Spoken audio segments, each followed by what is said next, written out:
Back हम लोगों ने Newton's first law of motion की बात कर ली थी। कल के क्लास में मोमेंटम का बात हो गया था स्टूडेंट।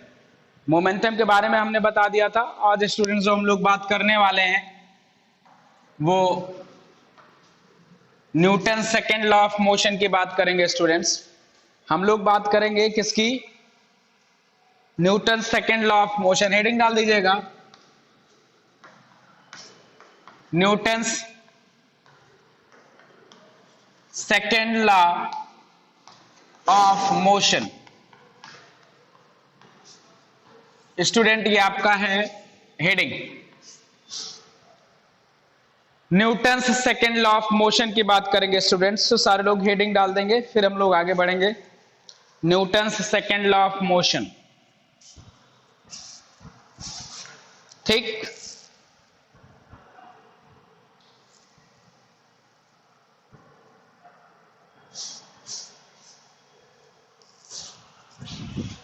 चले बेटा बात करें जो बिल्कुल डेफिनेशन है, जो Newton first law second law of motion में न्यूटन ने कहा, बेटा एग्जैक्टली उस डेफिनेशन को नोट करेंगे।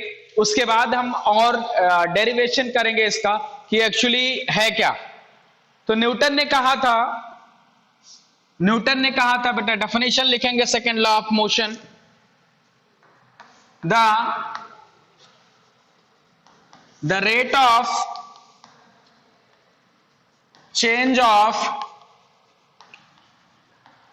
momentum, the rate of change of momentum, the rate of change of momentum, the rate of change of momentum is directly proportional, is directly proportional to the applied force, to the applied force। Newton ने कहा था बेटा कि rate of change of momentum is directly proportional to the applied force.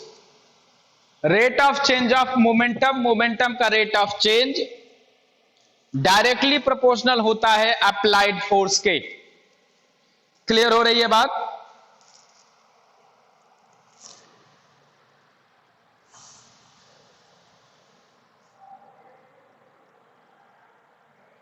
चलिए बेटा अगली heading डालेंगे इसे में।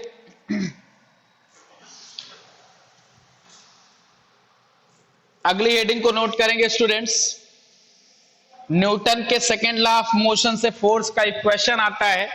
न्यूटन के ही सेकेंड लॉ ऑफ मोशन से फोर्स का इक्वेशन आता है, उसकी बात करेंगे। लिखेंगे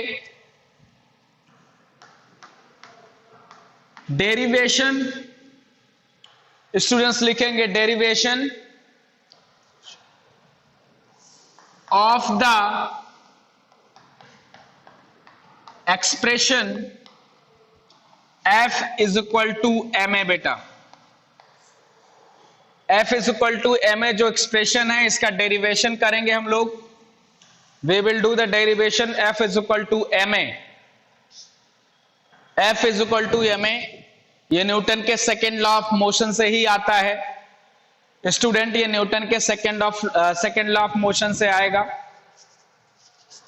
लिखेंगे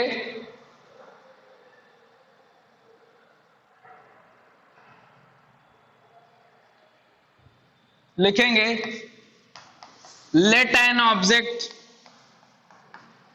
an object having mass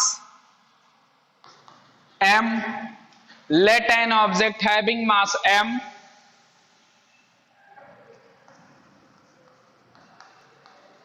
initial velocity u, final velocity v and time small t। Let an object having mass m, initial velocity u, final velocity v and time t, and time t.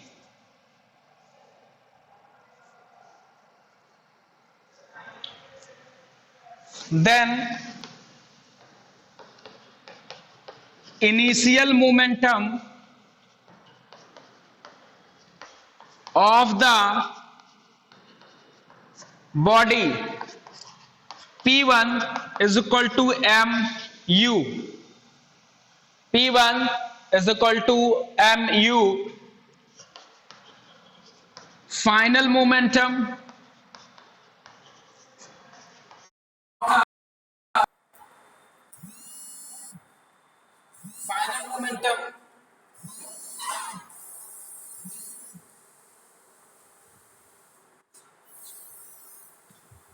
Students आवाज आ रही है?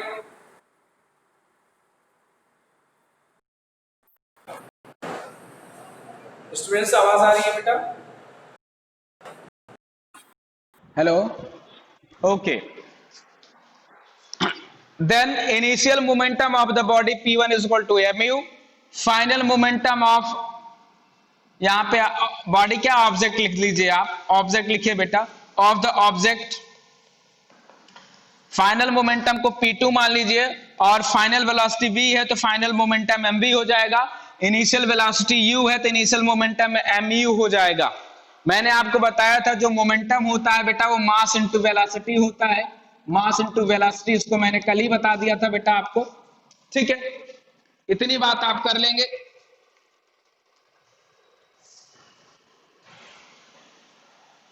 इतना हो गया बेटा, इतना लिख लिया। जिसको भी आ रहा है क्या इतना लिख दिया? चलो बेटा आगे बढ़ते हैं।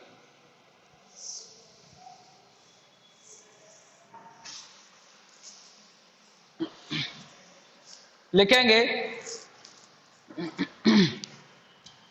Let delta P is change in momentum, change in momentum, let delta P is change in momentum। अगर delta P change in momentum को डिफाइन करेगा तो delta P is equal to हो जाएगा बेटा P2 minus P1। Delta P is equal to जो हो जाएगा बेटा P2 माइनस P1। तो P2 क्या है, वो mb है माइनस mu है। m को कॉमन कर लेंगे बेटा तो v माइनस u हो जाएगा। ये हो जाएगा डेल्टा P। इतना कर लीजिए बेटा स्टूडेंट, इतना कर लीजिए। Delta P is equal to P2 minus P1। तो P2 क्या था, अभी पहले बताया था mv था, P1 mu है, m को कॉमन कर लिया तो v माइनस u हो गया डेल्टा P, राइट। तो न्यूटन का जो सेकेंड लॉ ऑफ मोशन कहता है rate of change of momentum then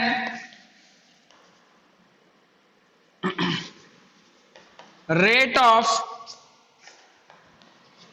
change of momentum, then rate of change of momentum, then rate of change of momentum,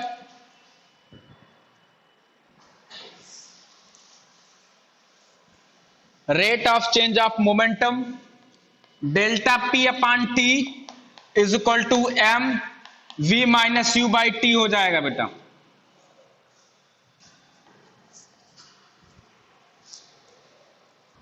student, rate of change of momentum मतलब delta P by T, मतलब momentum में change time के according, तो m bracket में v minus u upon T हो जाएगा। ठीक है,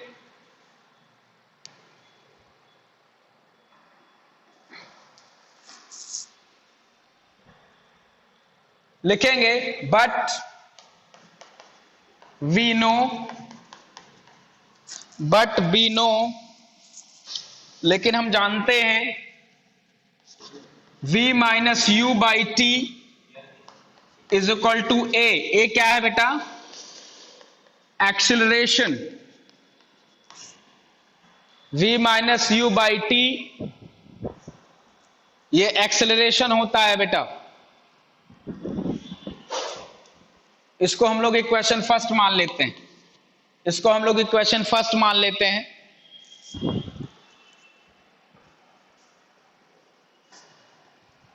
v minus U by T is equal to A acceleration है, इतना कर लिया। ओके, फिर आगे लिखेंगे देन इक्वेशन फर्स्ट बिकम, बेटा इक्वेशन फर्स्ट में अगर इतने की जगह हम लोग क्या रख देंगे, इतने की जगह हम ए रख देंगे, तो delta P by T is equal to M A, delta P by T is equal to M ए।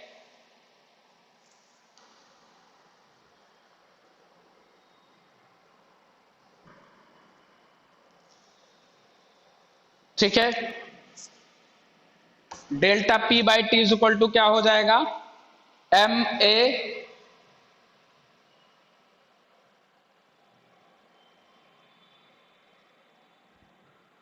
इतना करने के बाद बेटा लिखेंगे but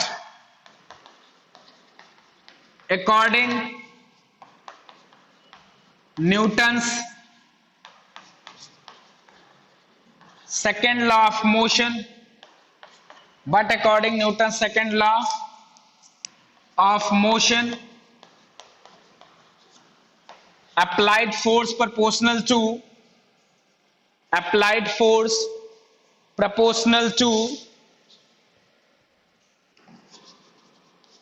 rate of change of momentum, rate of change of momentum, उसको हमने एम ए निकाल दिया, तो एफ प्रोपोर्शनल क्या हो जाएगा बेटा, एम ए।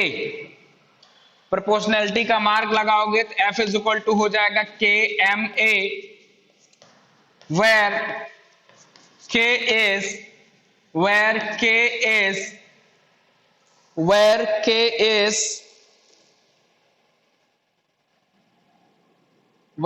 is constant,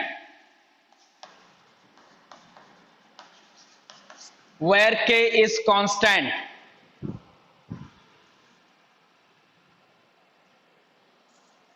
हो गया बेटा इतना, चलो थोड़ा और आगे लिखेंगे फिर, where k is constant,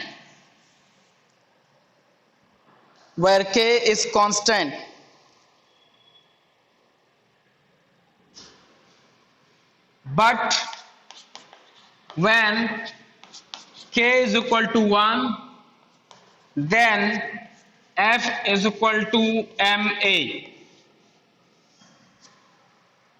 बेटा प्रूव्ड हो गया ये आपका, दिस इज प्रूव्ड। न्यूटन का सेकेंड लॉ ऑफ मोशन से ये फार्मूला बन के आता है, f is equal to M A.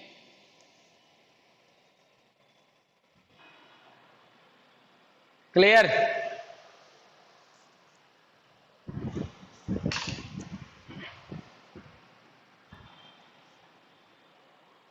Students, I hope को आपको बातें समझ में आई होंगी बेटा। आज की फिजिक्स क्लास में इतना ही करेंगे। I will see you in the next video. Till then enjoy your time, have a nice time all. Thank you very much for watching here.